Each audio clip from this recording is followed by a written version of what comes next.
যে খবরের দিকে নজর দেব, ফের তৃণমূলের ছাত্র পরিষদের নেতার হাতে পিস্তল, আর সেই ছবি ভাইরাল।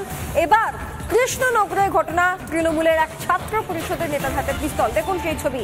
রিপাবলিক বাংলা যদিও ভাইরাল ভিডিওর সত্যতা যাচাই করেনি, তবে যে ছবি আপনারা দেখতে পাচ্ছেন, অভিযোগ এক তৃণমূল পরিষদের ছাত্র নেতা, তার হাতে পিস্তল। পলাশ এই মুহূর্তে আমাদের সঙ্গে ফোন লাইনে রয়েছেন। পলাশ, যে যার হাতে পিস্তল দেখা যাচ্ছে সেই ব্যক্তির পরিচয় কি, আর ওই পিস্তল এলোই বা কোথেকে, তার কোনো লাইসেন্স আছে কি, বিস্তারিত জানা যাচ্ছে?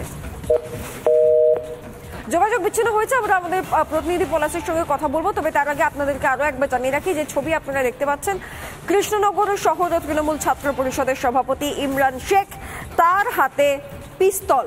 ফের তৃণমূল ছাত্র পরিষদের নেতার হাতে পিস্তল, সোশ্যাল মিডিয়ায় ভাইরাল সেই ভিডিও।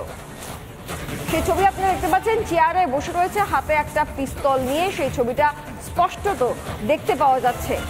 আমরা আলাদা করে দেখাচ্ছি যেটা অভিযোগ উঠে আসছে এই ভাইরাল ভিডিও সম্পর্কে, যে এই ব্যক্তি তৃণমূলের ছাত্র পরিষদের সভাপতি ইমরান শেখ। পলাশ এই মুহূর্তে আমার সঙ্গে রয়েছেন। পলাশ, এই ব্যক্তির আরো স্পষ্ট করে পরিচয় জানার চেষ্টা করবো তোমার থেকে, পাশাপাশি পিস্তল কোথা থেকে এলো, এর কোনো লাইসেন্স রয়েছে, বিস্তারিত কি জানতে পারছো এই ভাইরাল ভিডিও সম্পর্কে? একটা কথাই বলে না যে কৃষ্ণনগর আছে, কৃষ্ণনগরে তার কারণ 3-4-5 আগে কিন্তু আমরা যে খবর ব্রেক করেছিলাম যে কৃষ্ণনগরের তৃণমূলের নেতা তিনি কিন্তু তোলা না পেয়ে মারধর করেছে। তৃণমূলের ছাত্র পরিষদের যে সভাপতি ছিল কৃষ্ণনগর শহরের, সে কিন্তু তোলা না পেয়ে মাছ ব্যবসায়ীকে মারধর করার অভিযোগ ছিল। আর এবার সরাসরি ইমরান শেখ, তার হাতে কিন্তু আগ্নেয়াস্ত্র ঘুরতে দেখা যাচ্ছে। অতএব একটা ছবি পরিষ্কার, এখানে এই কৃষ্ণনগর লোকসভা কেন্দ্রের সাংসদ মহুয়া মৈত্র, তিনি ক্ষমতায় আসার পরেই কিন্তু একের পর এক তৃণমূল ছাত্র যুব নেতাদের বারবারত্ব দেখা যাচ্ছে। পরিষ্কার ছবিতে তাদের হাতে আগ্নেয়াস্ত্র উঠে আসছে। কোথা থেকে এই পরিমাণে অস্ত্র আসছে? এর আগের দিন আমরা যেটা বলছিলাম, যে ব্রেক করেছিলাম যে খবর, যে কৃষ্ণনগরের মাছ ব্যবসায়ীর কাছে তোলা না পেয়ে তৃণমূলের শহর যে সভাপতি ছাত্র পরিষদের, তিনি কিন্তু গুলি চালিয়েছিলেন, আঘাত করেছিলেন। আর আজকে দেখো আবারও সেই আগ্নেয়াস্ত্র ঘুরছে।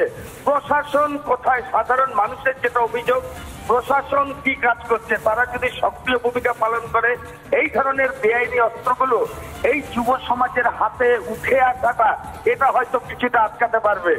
সুজিতা, বেশ ধন্যবাদ পলাশ। একদিকে যখন আমরা এই ছবি দেখতে পাচ্ছি আজকে কৃষ্ণনগরে, আপনাদেরকে আরো একটা পুরনো ছবি দেখায় চলুন, যে ছবি সকলের সামনে এসেছিল, তৃণমূল ছাত্র নেতার হাতে পিস্তলের ছবি। সেই ছবি ভাইরাল। গারুলিয়ার তৃণমূল ছাত্র পরিষদের নেতা শুভাশিস চক্রবর্তীর হাতে পিস্তল ছিল। দেখুন সেই ছবি, অত্যন্ত গর্বের সঙ্গে বুক ফুলিয়ে ছবি তোলা হয়েছিল। সেই পিস্তলকে নানাভাবে হাতে নিয়ে ছবি তোলা হয়েছিল, যদিও পরিবারের দাবি ছিল সেটা নাকি খেলনা পিস্তল। কখনো দাবি করা হয়েছিল সেটি লাইটার। প্রাক্তন পুলিশ কর্তা অরিন্দম আচার্য এই মুহূর্তে আমাদের সঙ্গে ফোন লাইনে রয়েছেন।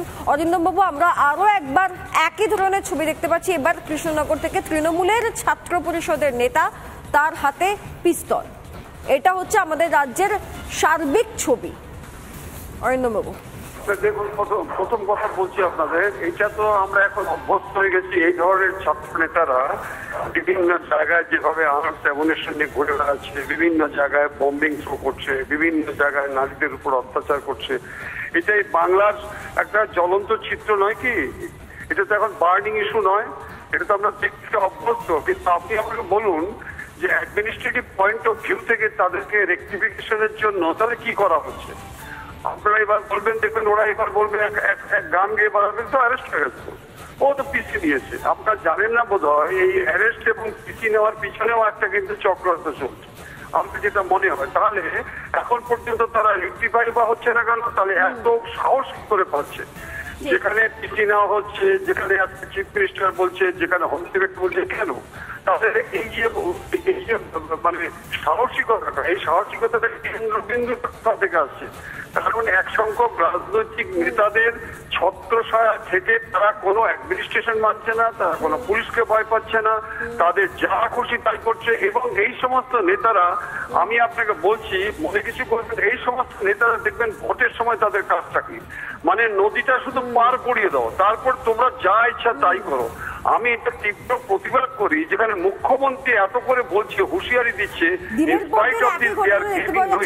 কোনো প্রতিকার নেই। অরিন্দম বাবু আমাদের সঙ্গে থাকার জন্য আপনাকে ধন্যবাদ। প্রাক্তন পুলিশ কর্তা অরিন্দম আচার্যের সঙ্গে কথা বলছিলাম। এবার যে ব্যক্তির হাতে পিস্তল দেখতে পাওয়া যাচ্ছে সে কি বলছে, তার কি বক্তব্য শুনুন।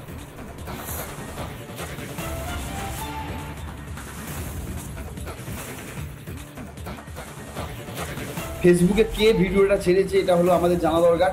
দ্বিতীয়ত হচ্ছে যে ভিডিওটা একটা সংবাদ চ্যানেল, নির্দিষ্ট সংবাদপত্রের একটা যেটা চ্যানেল সেটা দেখাচ্ছে, সেটাতে কোথাও আমি দেখতে পাচ্ছি না যে এখানে ইমরান শেখ এখানে রয়েছে। আমি এটা কোথাও দেখতে পেলাম না ভালোভাবে।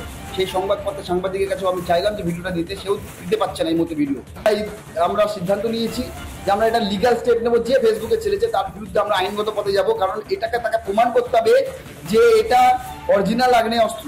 দ্বিতীয় কথা, প্রশ্ন যদি এটা হয় যে খেলনাই বা কেন থাকবে ওখানে, তাহলে আপনারা ওখানে দেখান যে ইমরান শেখের হাতে ওই খেলনা রয়েছে। শুনলেন ইমরান শেখের বক্তব্য। গোটাটাই ষড়যন্ত্রের একটা অংশ বলে দাবি তার। এবার নদিয়া উত্তরের তৃণমূলের সভাপতি কি বলছেন আপনাদেরকে শোনাবো।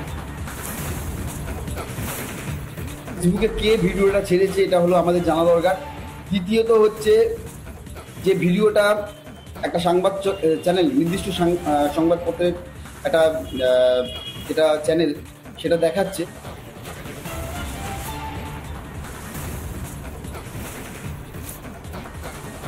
একের পর এক অভিযোগ উঠে আসছে। যদিও শাসক দলের যার হাতে বন্দুক দেখতে পাওয়া যাচ্ছে তাদের তরফ থেকে দাবি যে ষড়যন্ত্র করা হচ্ছে এবং তারই ফলাফল এটা। যদিও ছবিতে স্পষ্ট যে ওই ব্যক্তির হাতে একটি বন্দুক, সেই বন্দুক হাতে একেবারে সকলের সামনে বন্দুক সামনে রেখে বহাল তবিয়াতে বসে রয়েছেন সেই ব্যক্তি। আর সেই ছবিটা এই মুহূর্তে স্পষ্ট হচ্ছে, সোশ্যাল মিডিয়ায় ভাইরাল হয়েছে এই ছবি।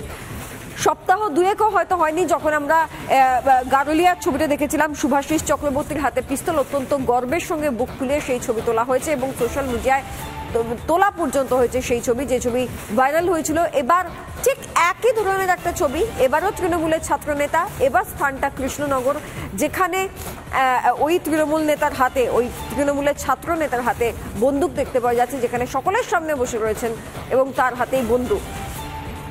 এটা নিয়েই এই রাজ্যের সার্বিক পরিস্থিতি নিয়েও একটা প্রশ্ন জাগে যে এত পরিমাণ আগ্নেয়াস্ত্র এবং যাদের হাতে মূলত শাসক দলের তকমাটা পর্যন্ত রয়েছে তাদের কাছেই এরকম ধরনের আগ্নেয়াস্ত্র উদ্ধার হচ্ছে। আপনাদেরকে দুটো ছবি এই মুহূর্তে দেখাচ্ছি, আরো একবার আপনারা দেখুন। দুদিকে দুটো ছবি, বন্দুক হাতে ভাইরাল ছবি। যে ছবি আজকে আমরা দেখতে পাচ্ছি কৃষ্ণনগর থেকে এসেছে, টিএমসিপি নেতা ইমরান শেখের হাতে পিস্তল, সেই ছবি আমরা দেখতে পাচ্ছি। আর ঠিক প্রায় সপ্তাহ দুয়েক আগে গারুলিয়ার যে ছবি ভাইরাল হয়েছিল, শুভাশিস চক্রবর্তী টিএমসিপি নেতা, তার হাতেও বন্দুকের ছবি।